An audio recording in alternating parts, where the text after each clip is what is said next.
Hey there, all you creepers and reapers. Welcome to another episode of the Femme Fatalities. I'm your co-hostess, Anna, and I'm here with... Hey, Grievelings and Frightlings, it's Margaret, and Anna and I got a bone to pick with people today. Well, maybe not everybody. Anna, who are we disenfranchised with? Well, we're talking about no one else other than our little friend, Oscar.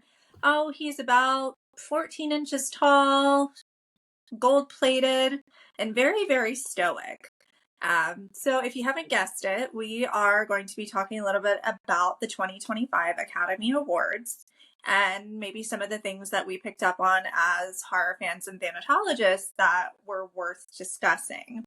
I think first and foremost, before we get started, in any genre, when you win an award or you're up for an award, yes, winning it can be very gratifying, but that does not negate all of the hard work that you've put into it if you don't win. You know, awards don't always translate into the only rewarding thing from the work that you're doing. And it's very important to remember that in any aspect of your life, whether it's personally, professionally, through your grief journey. We all have to find tools and work kits that are ideal for us. And what might look perfect for me may look very different for Margaret, and that's okay. So that is something we really want you to keep in mind, and don't lose sight of that. Yes, thank you for bringing that up, mentioning that, reminding our viewers and listeners that an award does not mean that you've, right? It's according to somebody else's standards. That's not even your standards or based on your opinion. There's a whole system there that has politics and other things involved. So if you're nominated, awesome. If you earn it, awesome. That does not, like Anna said, discredit the hard work that you've done. Remind yourself, like what we're going into, horror does not meet the criteria often for these awards. It just doesn't. It's not meeting up to whatever standards they have. And before we jump into that, Anna and I really want to take some time to honor, speaking of horror not measuring up for Oscar, there were 4 people, and I hope it's just 4 and I did not miss anybody. And I'm going to pull it up, who were not mentioned at the Oscars, who also passed away. Michelle Trachtenberger, I mean, come on, legendary. Shannon Doherty, legendary.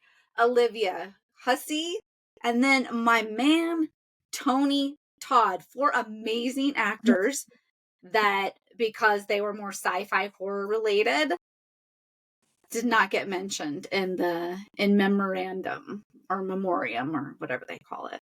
Yeah, and it's very disappointing, I think, also because I know particularly Tony and also Shannon, before she took ill, would go to conventions and be interactive with their fans. So for me, the level of disappointment is even more so, even if you look at like Sid Haig before he felt very, very ill, he was so great with his fans. Like I had met him a few times. He was just absolutely wonderful. But you look at the amount of horror stars and dark fantasy and sci-fi stars that go to these conventions, that interact with their fans, that really want to say, like, I'm so glad you've taken the time to tell me that my work has impacted you and that you love it and you enjoy it. And, you know, let's get a picture. Let me give you my autograph. Let's do this. Let's do that. Versus a lot of these larger stars may not be doing that. And I understand that they probably have different loads in terms of their scheduling and items of that nature. But to paraphrase Joan Crawford, who was one of our great hagsploitation ladies, your fans are what you owe everything to. Your fans are what make you. And it really makes me sad because knowing how interactive and wonderful they always were to their fans, not getting a mention is kind of like, well, what about what the people have to say?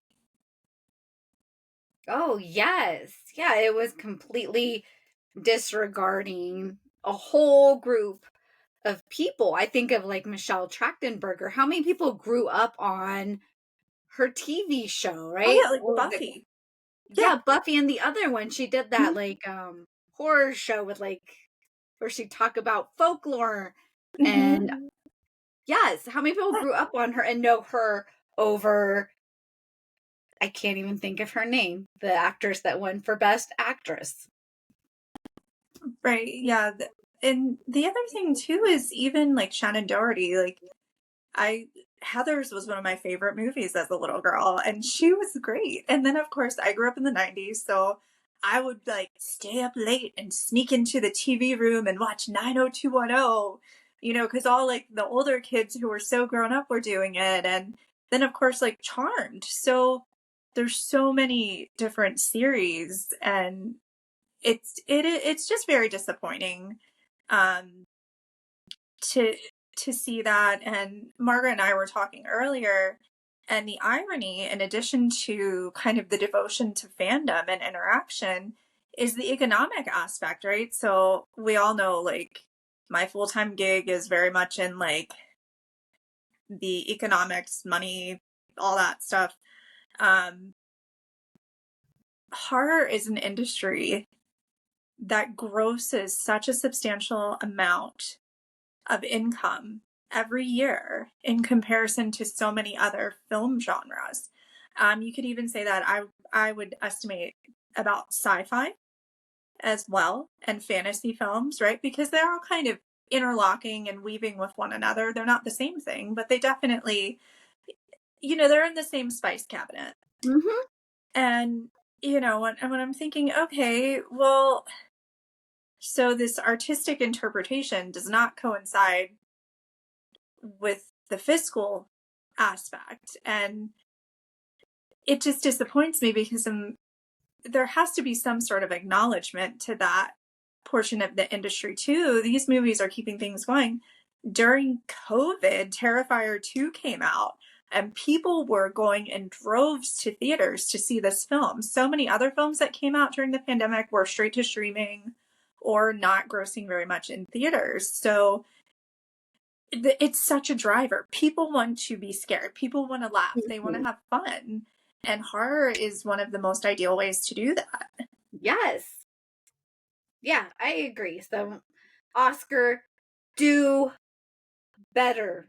Yes, please. Honor a genre, honor the stars, the people that make that genre, and not just the substance. Yes. And it was great that there were so many nominations for The Substance, like the Golden Globes, BAFTA, the Oscars, right? Because once again, horror, we don't see that very often. Um, to me, and I texted Margaret when I was watching the Oscars, I was so disappointed when the Best Actress was awarded. And I will be completely transparent. I have not seen Honora yet. To me, it looks like a cross between Scarface and Pretty Woman. We've challenged each other to watch the film before the next time we record to see if our preconceived notions change, because that's really important too. How often do so many of us assume something or get the gist of something and think we know all about it? So it is very important for us to delve into it a bit more. However, at this point, while the film idea was great and different, and probably something that people haven't seen in a while, to me, The Substance was very groundbreaking because it speaks so much to the psyche, particularly the female facing psyche. We have a complete episode on that film. Please listen and check it out. Let us know what you think. But I was very disappointed because I think that something very real that speaks to thoughts that most feminine facing persons, whether they're 15 or 105, go through. The fact that that film, one, lost out to a film that kind of has this ideology of, having someone come along and save you. And also the idea that Demi, who is a woman who is very experienced in life, she's a bit more mature in age. I believe she's about 60. She's a very accomplished actress. I mean, she's been in so many hit films, but the idea that she lost to a 25-year-old newer person on the scene, the irony was not lost on me at all. No, What about you? no, not at all. It's almost like the Academy proved the whole point of the substance. It was like, yeah, Mhm. we're not ready. And this is where our society still is. We are going to value the younger, the prettier over older and Mhm. experience. And that's part of the problem within our society is still we get the message that you need to fight aging. I read an article recently that talked about the age of female presenting persons that buy anti-aging skincare Mhm. goes down each year. So maybe 20 years ago it used to be women in their 50s, maybe 40s. Now it's women in their 20s and 30s. And we can Mhm. even see like teenagers that are buying these products and no education. So Yeah. if you're an adolescent listening, your skin is doing what people in their 60s want their skin to be able to do. You have the hormones, you have the age on your side. You don't need the anti-aging products because your body is where it needs to be. And then as we age, we're told it's gross, it's Mhm. ugly, you don't want to be wrinkly, you don't want to have all these things as a woman. Because then I think men are given the grace. I Yeah. think I shared this before. I had a male teacher in grad school, and he used to say, I love my wrinkles. I love my fine lines because it says that I've experienced life. And I used to think that was so beautiful. And now I'm like, and he, as a man, gets Mhm. the privilege of being able to age. And then they go, oh, he's a wise old man. For a woman, it's gross. No. And another thing Mhm. that I've noticed coming up now in women, one, we're supposed to be thin, and how a lot of aging women are like, but that's the one way you fight aging Mhm. is if you gain weight because fat fills in wrinkles. So it's like a lose lose. Either way, you're going to society says you're Mhm. not appealing. What do you Yeah. feel, Anna? Yeah. I agree. I think the weight thing too, I really people can say what they want about them, but I was very happy when the Kardashians came on the scene because their body types initially were more diverse than what we were seeing in the media. And then, of Mhm. course, like Nicki Minaj, Megan the Stallion, like all these gorgeous women that embrace their curves and the fact that they are more womanly looking and more statuesque and voluptuous. And I often said I grew up in the 90s, so for me it's super skinny heroin chic, that's what I was exposed to. I wish that maybe like Lizzo or like Nicki Minaj, Cardi B, like I wish that they were around more because not only do they look amazing, they also have such body confident and self-confident lyrics in their songs. um thank thank goodness for Queen Latifah because I love her music. I loved the show Living Single, and here it was like and I've talked about this before on our cast, for beautiful, educated, intelligent women who presented themselves in the way that they wanted to. That was their characters on the show. And it wasn't always just like about, oh, I'm going to eat this carrot stick and be skinny. And there are so many more things that we should be worrying about. I think the other thing too is um, the whole kind of ageism and fetishism that comes with that. I have most of my friends, most of us were kind of between like our late 30s to early 40s. And then I have a few friends who are in their 50s, and they're telling me, those single ones, like younger guys are like, oh, older woman, and like all these sorts of things. And it just the fetishization of women as they age too, it's like, it's just kind of creeps me out a little bit. Um, it's weird to me. And I'm like, ugh. To me, it's almost like a reverse of when you see, a man in his middle age with a new Corvette dating like a 22-year-old it almost seems like a reverse of that. And um, it's just very strange to me. It's just you're darned if you do, and you're darned if you don't. If you're feminine facing and at a certain age, and I do think also that there are certain groups of male facing persons who are subjected to this as well. Depending how you identify and what community you're in, you're going to be expected to uphold those aesthetic standards more than someone who might live an extremely rugged lifestyle. So it really is a lot of pressure, and it's for nothing. When you think about it, like who cares if you have a wrinkle? Like who cares if you're 5 pounds heavier or lighter than you were last year this time? As long as you're healthy and happy and you feel good about yourself, that's all that really matters. Yes, I think like right there, that's what's important. Are you healthy? Are you happy? Are you doing okay in life? What works for your body? Not listening to society saying, oh, this is the perfect weight. Because there's a Mm-hmm. lot of people that's bodies are happier, smaller, bigger, Yeah. whatever it is. And how do you say, no, this is where my body is happy? This is what feels good for Mm-hmm. my body. Not that society says I need to be a size 2.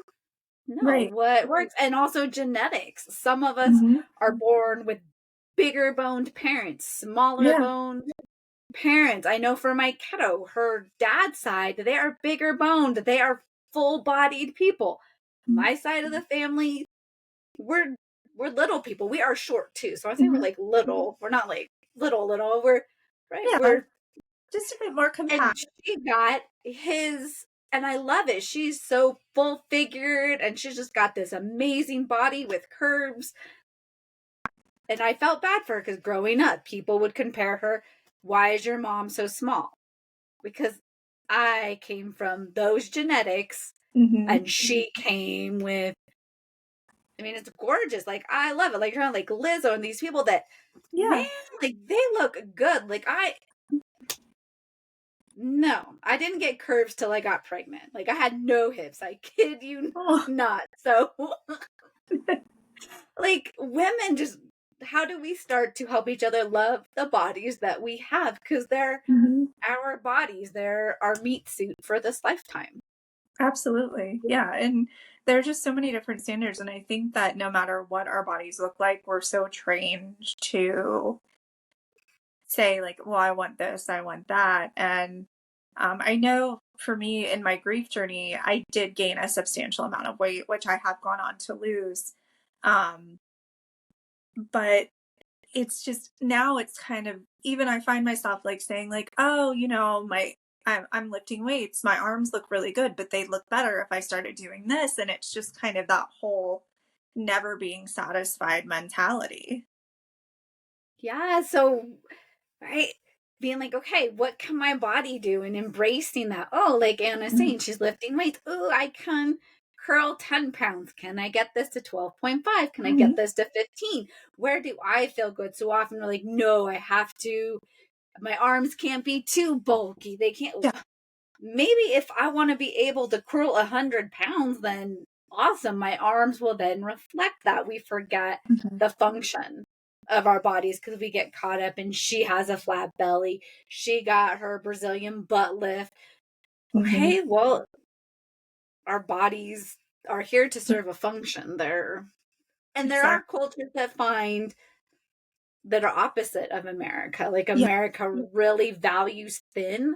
There are other countries, they see a thin woman, they're like, that is disgusting. Yeah. That tells me you can't be a good mother. That tells me you can't do all of these things because your body has just told Mm-hmm. me it can't do the work that it needs to do. Oh yeah. I remember when I was in my 20s, I dated someone very briefly who was from a more conservative facing country. We had a lot of the similar values in terms of how we thought. However, he was like, you need to gain like 50 or 60 pounds. You're way too skinny. And I was like, oh no, because I mean, United States in my 20s, that's not going to But it was Yes. shocking to hear something like that. Like, what? You want me to get diabetes? Like, you want me to be unhealthy? And it's more of that cultural aspect. And you're right, though, our bodies serve a purpose. We do have to be concerned with our physical health and how to keep these things running the best that we can. And if you want to get, lipo, Botox, implants, a BBL, you want to get laser, whatever, and it's for you, go for it. Do it. Yes. Don't do it for No society, judgment. and don't do it for someone else, though. That's where Yes. the concern comes in. It's what makes you happy. Mm-hmm. And also that you have those checks and balances. Where are you crossing the line into plastic surgery addiction? Where have you lost your touch of reality? Oh, I got fillers and I feel good about myself, to now I'm starting to make myself deformed. I have got a skewed view. Like, everything's a balancing act. If you want to lose a couple pounds, gain a couple pounds, how do you do that healthily so then you're not entering into a mental health condition? Or is it a reflection of a mental health condition? Like with eating disorders, there's often depression, anxiety, trauma there, and the eating disorder is the manifestation of Yeah, underlying symptoms.